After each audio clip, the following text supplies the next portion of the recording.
In 3.5 years, New Brunswickers face an important choice. We can re-elect Brian Gallant for 4 more years of young, hip partying with public appearances that don't amount to much, even more cuts for programs that keep graduates in the province, and, most likely, time wasted arguing with stuffy old conservatives. On that note, we could elect Bruce Fitch, or whoever is in charge of the Conservatives in the future, if all we want is more money for the old, and backpedaling for another 4 years in terms of education, arts, and environment.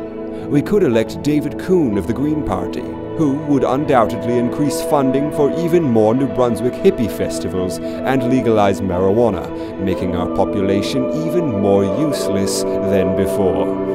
But what about Dominic Cardy of the NDP? Would you want a leader who resigned, then unresigned? What if he resigns again? It seems like the cool thing to do these days for politicians, and the NDP is all about being cool, aren't they? Not much else going on there.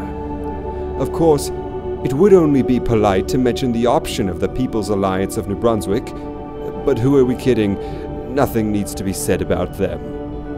And we would be remiss not to at least consider the independents. For a second.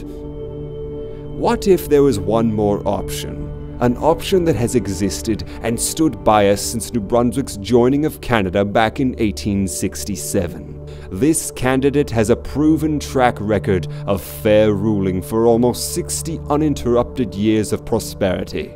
In 2018, elect Queen Elizabeth II to embrace our province and bring glory to New Brunswick once more.